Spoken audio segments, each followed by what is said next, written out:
Bienvenido a tu programa Testigos de la Fe. Tomadla, porque yo escojo todo lo que vos queréis. Tomadla, porque yo escojo todo lo que vos queréis. Si vives santamente, morirás santamente.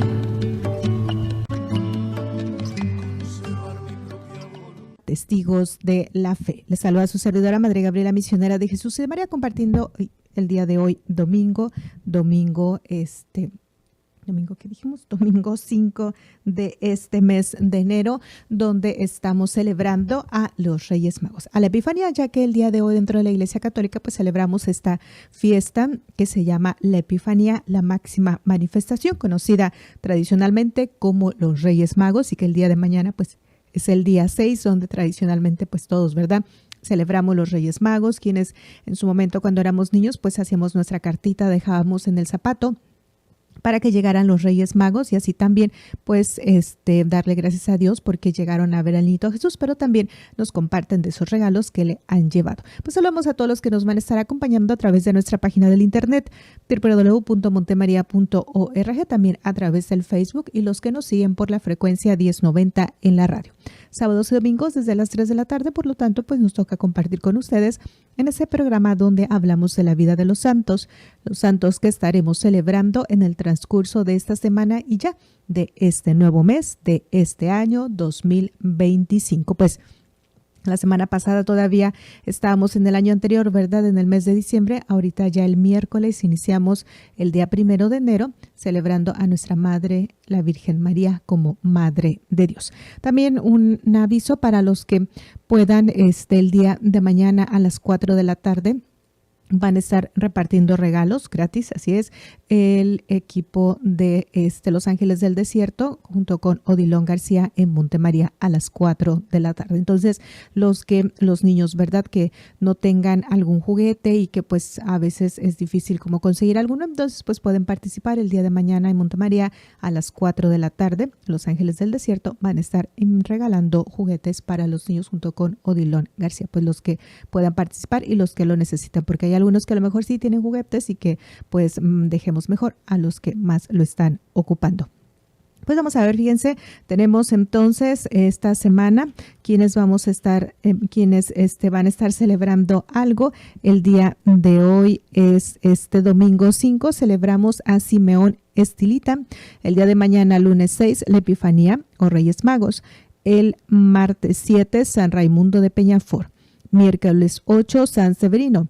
Jueves 9, San Julián. Viernes 10, Beata Laura Vicuña.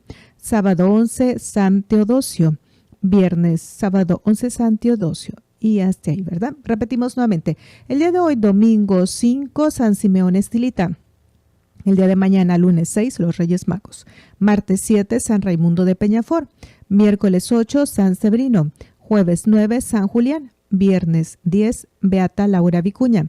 Sábado 11, San Teodosio. Pues muchas felicidades a los que van a estar cumpliendo años o celebrando algo en especial. Recuerden también que el día entre hoy o mañana, ¿verdad?, es el comer la rosca de Reyes, para los que pues tengan también la tradición, que es muy bonita, comer la rosca para encontrar al niño Jesús, ¿verdad? Entonces ahí también en Montemaría pues tenemos las roscas integrales rellenas de queso o también de crema y creo que de piña o sin relleno. Para los que gusten, adelante pueden llamar a Montemaría para más información. Vamos entonces a empezar. Día de hoy, domingo 5 de enero. Para antes nos conozca la sangre de nuestro Señor Jesucristo, en el nombre del Padre, del Hijo, del Espíritu Santo. Amén. Empezamos. Domingo 5 de enero. San Simeón Estilita. Nace cerca del año 400 en el pueblo de Sisán, en Cilicia, cerca de Tarso, donde nació San Pablo. Estilita significa el que vive en una columna. Veamos. De pequeño se dedicaba a pastorear ovejas por los campos, pero un día, al entrar en una iglesia, oyó al sacerdote leer en el Sermón de la Montaña las bienaventuranzas en el capítulo 5 del Evangelio de San Mateo. Se entusiasmó al oír que Jesús anuncia: dichosos serán los pobres, porque de ellos es el reino de los cielos. Dichosos los puros de corazón, porque ellos verán a Dios. Se acercó a un anciano y le preguntó qué debía hacer para lograr cumplir esas bienaventuranzas y ser dichoso. El anciano le respondió: lo más seguro sería irse de religioso a un monasterio. Se estaba preparando para ingresar a un monasterio y pedía mucho a Dios que le iluminara qué debía hacer para lograr ser santo e irse al cielo. Y tuvo un sueño. Vio que empezaba a edificarse el edificio de su santidad y que cavaba en el suelo para colocar los cimientos, y una voz le recomendaba: ahondar más, ahondar más. Y al final oyó que la voz le decía: solo cuando seas lo suficientemente humilde serás santo. A los 15 años entró al monasterio y como era muy difícil conseguir libros para rezar, se aprendió de memoria los 150 salmos de la Santa Biblia para rezarlos todos los días, para rezarlos todos cada semana, 21 cada día. Se le consideraba el inventor del cilicio, o sea, de una cuerda hiriente que algunos penitentes se amarran a la cintura para hacer penitencia. Se ató a la cintura un bejuco espinoso y no se lo quitaba ni de día ni de noche. Eso para lograr dominar sus tentaciones. Un día, el superior del monasterio se dio cuenta de que derramaba gotas de sangre y lo mandó a la enfermería, donde encontraron que el cuerda o cilicio se le había incrustado entre la carne. Difícilmente lograron quitarle la cuerda con paños de agua caliente, y el abad o superior le pidió que se fuera para otro sitio, porque allí su ejemplo de tan extremada penitencia podía llevar a los hermanos a exagerar en las mortificaciones. Se fue a vivir a una cisterna seca, abandonada, y después de estar allí 5 días en oración, se le ocurrió la idea de pasar los 40 días de Cuaresma sin comer ni beber, como Jesús. Lo consultó a un anciano y éste le dijo: para morirse de hambre hay que pasar 55 días sin comer. Puede hacer el ensayo, pero para no poner en demasiado peligro la vida, dejaré allí cerca de usted 10 panes y una jarra de agua, y si ve que va a desfallecer, coma y beba. Así se hizo. Los primeros 14 días de Cuaresma rezó de pie. Los siguientes 14 días rezó sentado. Los últimos 12 días de la Cuaresma era tanta su debilidad que tenía que rezar recostado en el suelo. El domingo de resurrección llegó el anciano y lo encontró desmayado, y el agua y los panes sin probar. Le mojó los labios con el algodón empapado de agua, le dio un poquito de pan y recobró las fuerzas.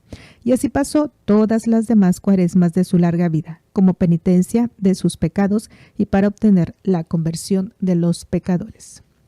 Se fue a una cueva del desierto y para no dejarse dominar por la tentación de volverse a la ciudad, llamó a un cerrajero y se hizo atar a una cadena de hierro a una roca, y mandó soldar la cadena para no podérsela quitar.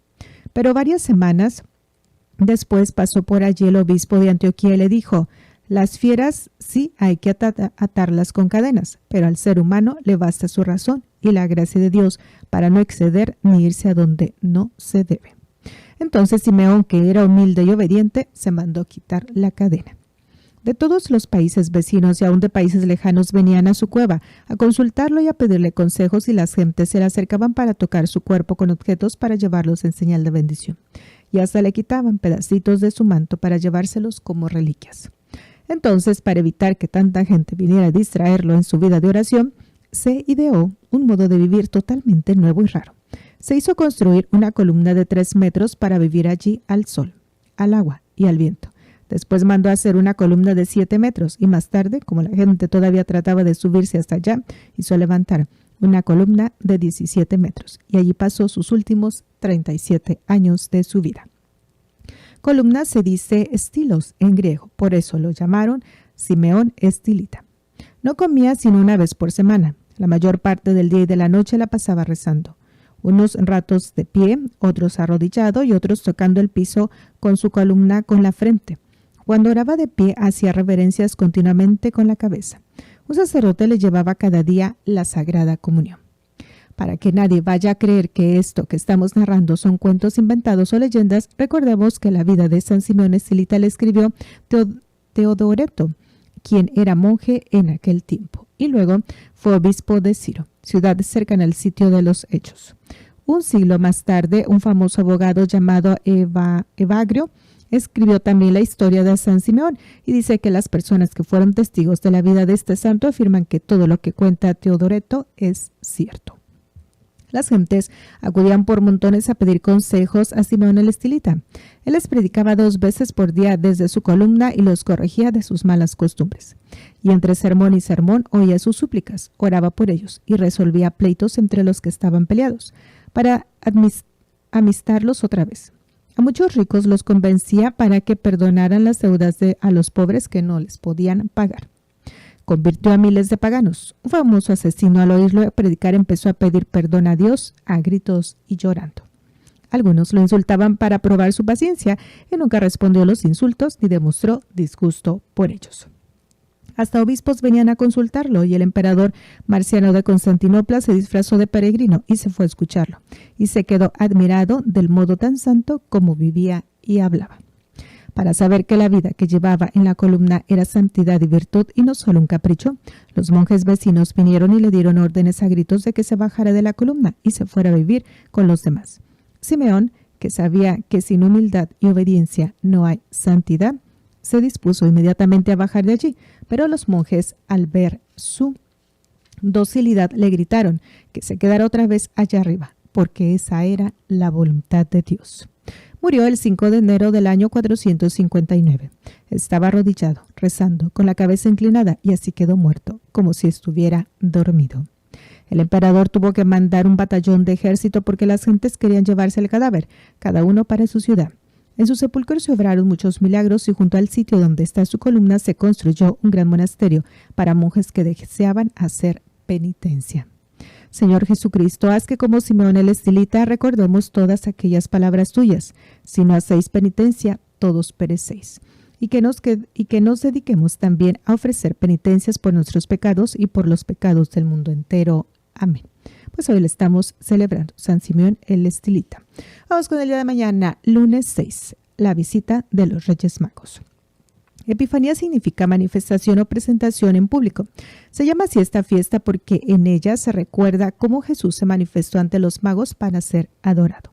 Esta fiesta se celebra el 6 de enero en la Iglesia Católica desde el año 400. La adoración de los magos al niño Jesús se la narra en el Evangelio de San Mateo en el capítulo 2 y es una de las narraciones más bellas de la Santa Biblia. Magos llamaban en Oriente a ciertos sabios que se dedicaban a estudiar los astros y a profundizar en ciencias religiosas, y se les consideraba como personas de gran santidad y sabiduría que empleaban su vida en la búsqueda de la verdad. El Evangelio no dice cuántos eran, pero el Papa San León dice que probablemente eran 3, y esto lo deduce de los 3 regalos que le trajeron. La tradición le ha dado los nombres de Gaspar, Melchor y Baltasar. Venían de Oriente. Los países de Oriente de Israel eran Arabia, Persia, Asiria o Babilonia. Muchos creen que probablemente eran persas porque las gentes de ese país eran muy religiosas. ¿Dónde está el rey de los judíos que ha nacido? Tuvieron que averiguar en Jerusalén porque al llegar a esa ciudad desapareció la estrella que los venía guiando, y de esto se valió Dios para anunciar en esa ciudad santa el nacimiento de su hijo. El profeta Balaam había anunciado hacia Israel avanzará una estrella y es que un nuevo reinado aparece en Israel. Suetonio y Tácito y otros historiadores que narran los hechos del siglo I cuentan que había en Oriente una creencia muy extendida de que de Palestina iba a salir uno que gobernaría el mundo entero. Aquellos hombres vieron una estrella nueva y desconocida y la fueron siguiendo hasta llegar a Jerusalén. Estaban convencidos de que ella los guiaría hasta el sitio donde había nacido el nuevo rey, que iba a gobernar al pueblo creyente. No vieron por curiosidad, sino por interés, dice, y hemos venido a adorarle. No vienen por curiosidad ni por interés, sino a adorarlo como a Dios. Es un viaje de fe, el que han hecho estos hombres. Se llama peregrinación a un viaje que se hace para ir a rezar y adorar. El viaje de estos magos fue una verdadera peregrinación. Herodes era un rey sumamente desconfiado y mataba sin más ni más a toda persona que a él le pareciera que le podía quitar el puesto del rey. Así mató a su esposa, a su madre, a su hijo y a sus 2 nietos.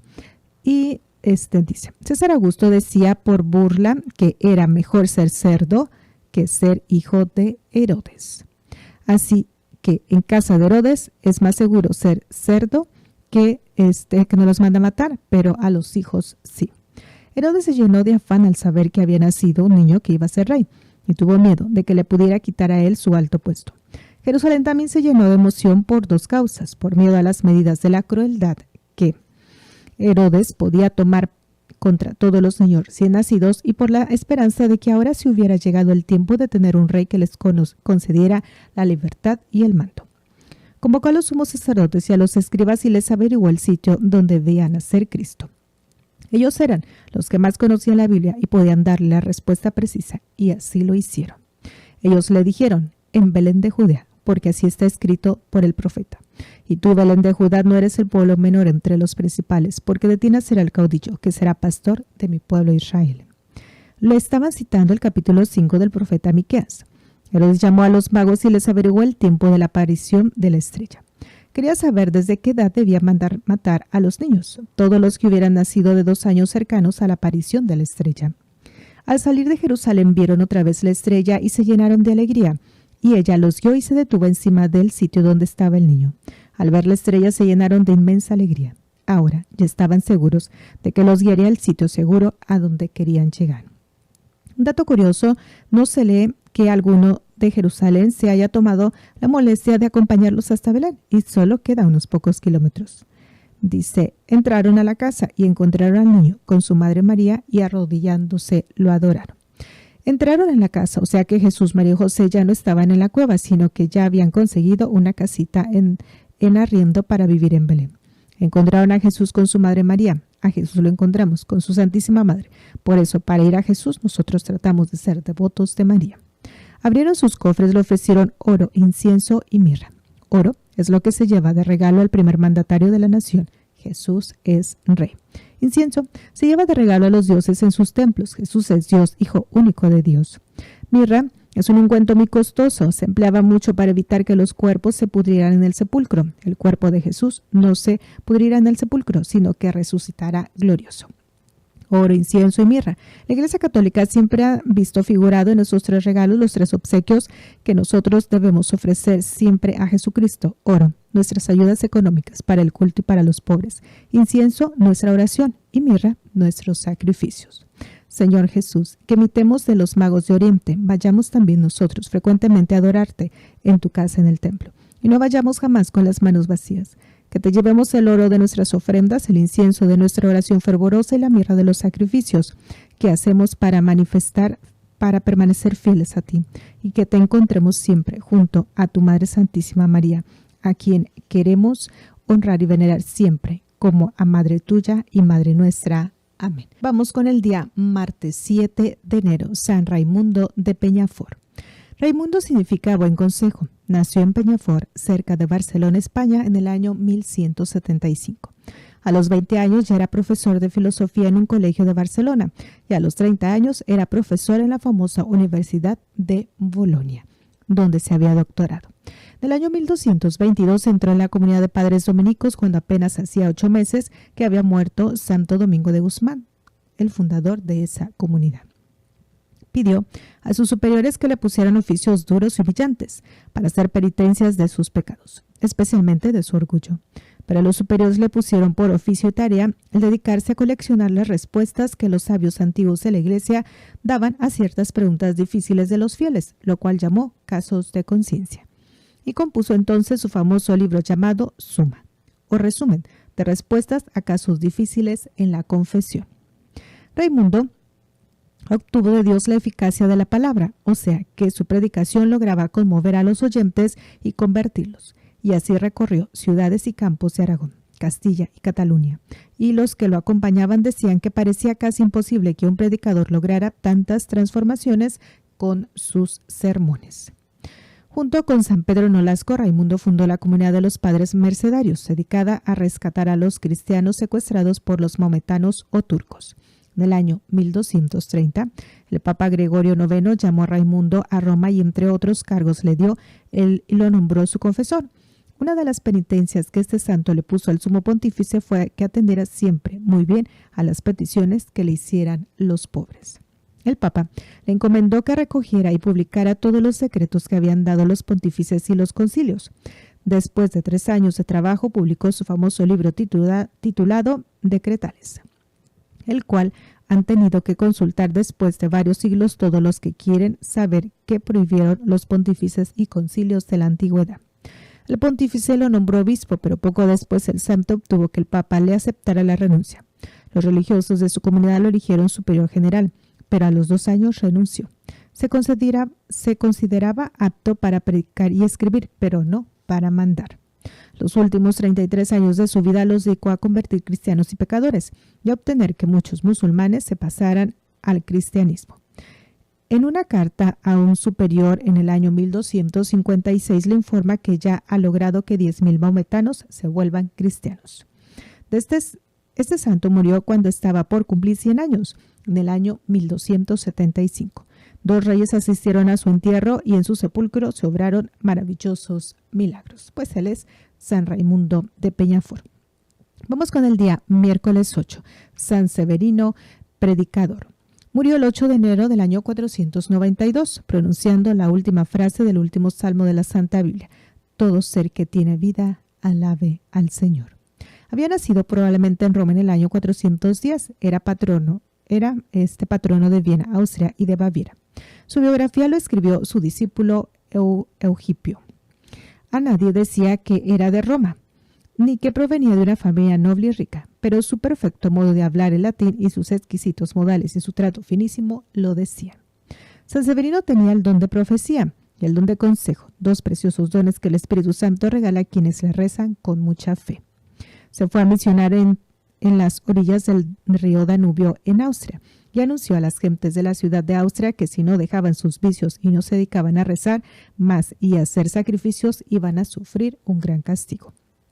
Nadie le hizo caso y entonces él declaró que no se hacía responsable de la mala voluntad de esas cabezas tan duras. Se fue a la ciudad de Cumana.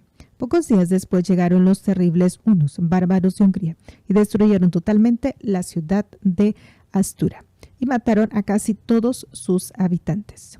En Cumana, el santo anunció que esa ciudad también iba a recibir castigos si la gente no se convertía. Al principio nadie le hacía caso, pero luego llegó un prófugo que había logrado huir de Astura y les dijo: nada de lo terrible que nos sucedió en mi ciudad había sucedido si le hubiéramos hecho caso a los consejos de este santo. Él quiso librarnos, pero nosotros no quisimos dejarnos ayudar.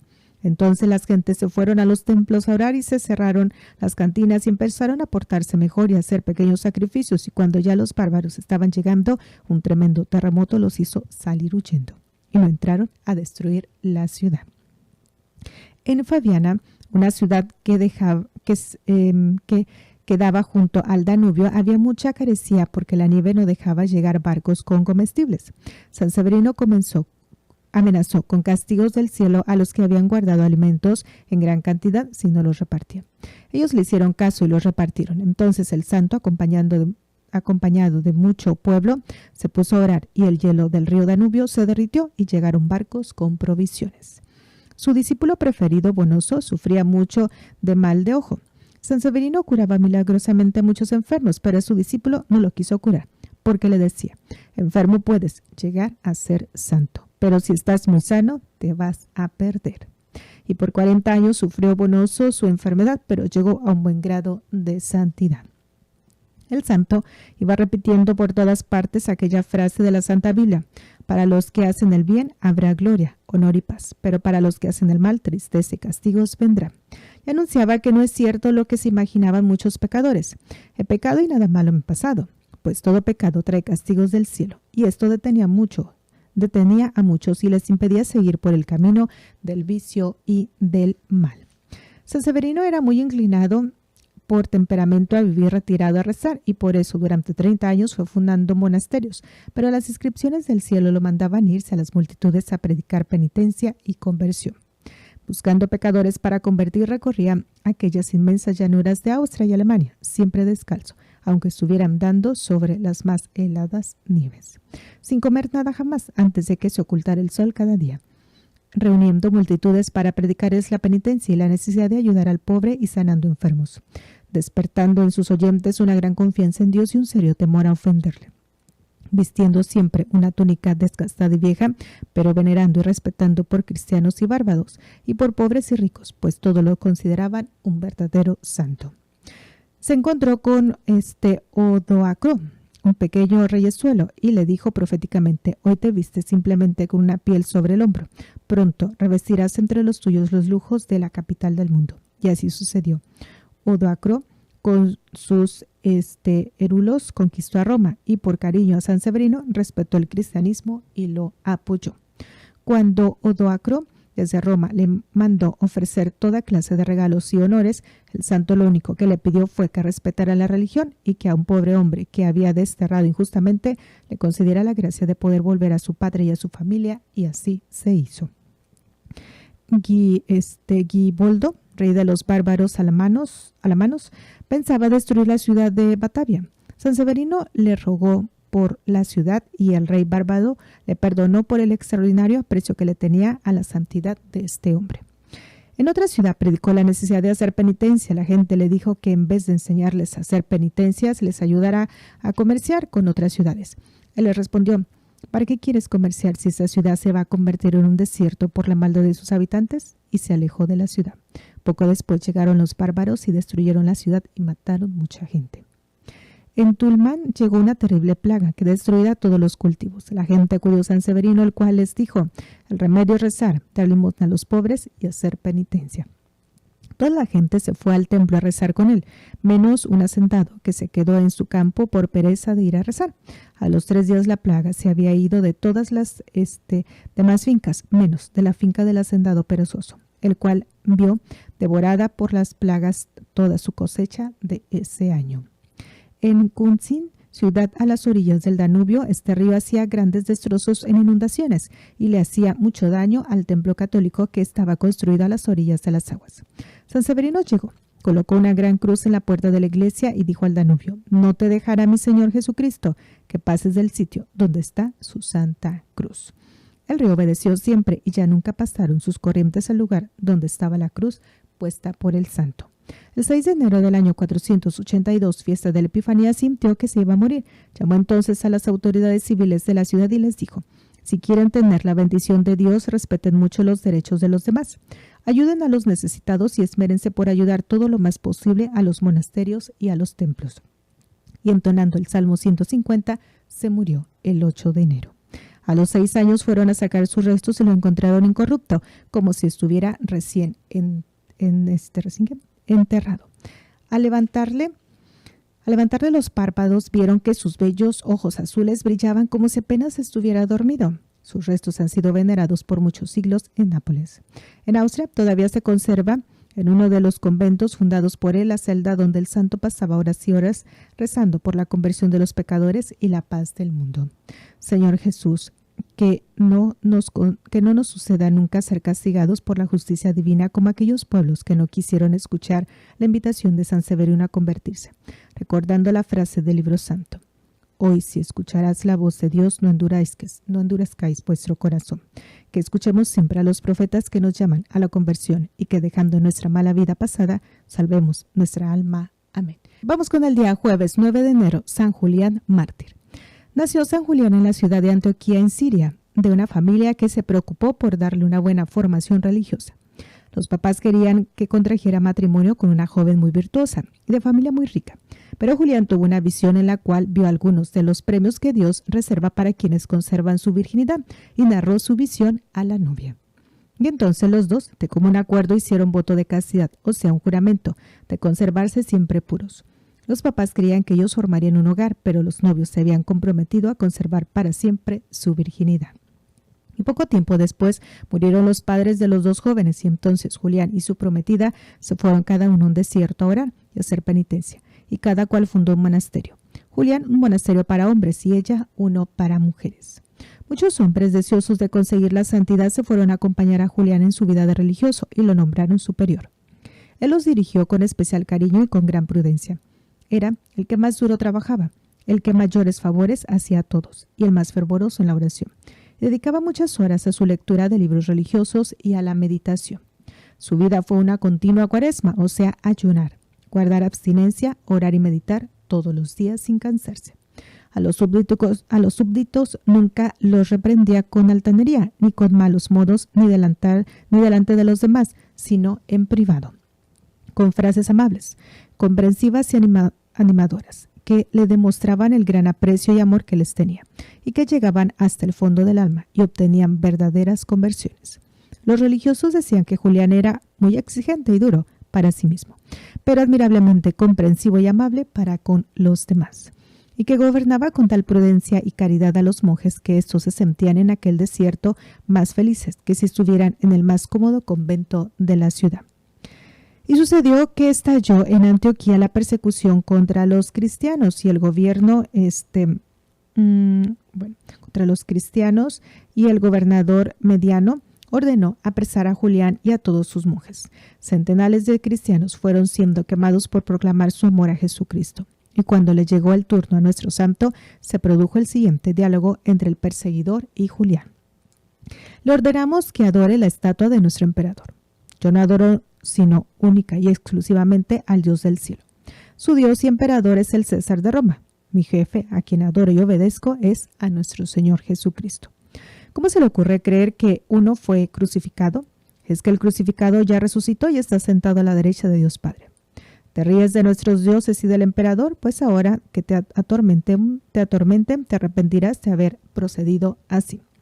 Dios ayuda a los que son sus amigos, y Cristo Jesús, que es mucho más importante y poderoso que el emperador, me dará la fuerza y el valor para soportar los tormentos. El perseguidor, viendo que con amenazas no lo conmueve, se propone cambiar de táctica y ofrece a Julián grandes premios si deja la santa religión. Tus padres serán personas muy importantes en esta ciudad. Si dejas de ser cristiano y adoras a nuestros dioses, te concederemos puestos de primera clase. Mis padres me están observando desde el cielo y se sienten muy contentos y honrados de que yo proclame mi fe en Cristo y derrame por él mi sangre. Primer milagro. Empiezan a darle a Julián terribles latigazos con fuentes que tienen pedacitos de hierro en los extremos, pero uno de los verdugos, al retirar rápidamente el fuerte, es herido gravemente en un ojo por la punta de hierro del látigo. Julián oye el grito de dolor y llama al verdugo, le coloca sus manos sobre el ojo destrozado y se obtiene inmediatamente la curación. Segundo milagro. Los verdugos le cortan la cabeza al santo, pero en ese momento el joven Celso, hijo del perseguidor marciano, al ver con qué gran valentía y alegría ha ido a la muerte este amigo de Cristo, se declara él también seguidor de Jesús y se hace cristiano. Esta conversión fue considerada como un verdadero milagro espiritual obtenido por el martirio de Juan. Y los amigos de Jesús queremos proclamar siempre y en todas partes nuestra fe y preferir 1000 muertes y 10,000 tormentos antes que dejar nuestra santísima religión por irnos a religiones falsas que ni dan felicidad en esta vida ni consiguen salvación eterna. Amén.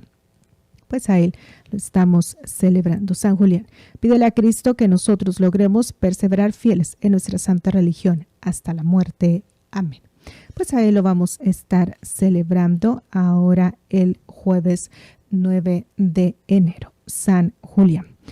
Vamos poquito con ella, ya que queremos finalizar el programa con un canto.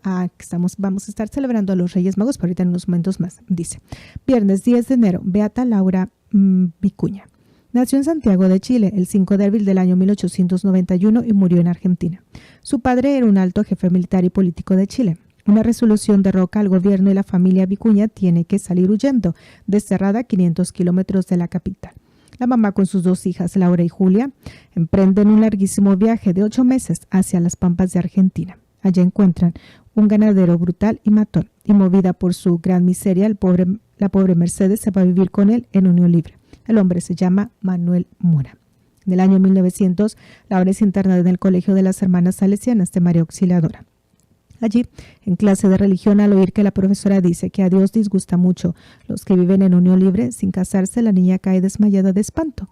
En la próxima clase de religión, cuando la religiosa empieza a hablar otra vez de unión libre, la niña empieza a palidecer. La profesora cambia de tema, pero consulta con el caso de la hermana directora del colegio. ¿Por qué? ¿Por qué será que Laura Vicuña se asusta tanto cuando se habla del pecado de vivir en unión libre? Laurita se ha dado cuenta de un gravísimo mal. Su madre, el ser que más ama después de Dios y de la Virgen, vive en pecado mortal. Laura hace un plan, ofrece su vida a Dios con tal de que la mamá abandone ese hombre con el cual vive en pecado. Comunica su plan al confesor y el padre, le dice, mira, eso es muy serio. Dios puede aceptar tu propuesta y te puede llegar la muerte muy pronto. En el colegio es admirada por las demás alumnas como la mejor compañera. El día de su primera comunión ofrece su vida en sacrificio a Jesús y al ser admitida como hija de María, consagra su pureza a la Santísima Virgen. Va a pasar vacaciones en la casa donde vive su madre.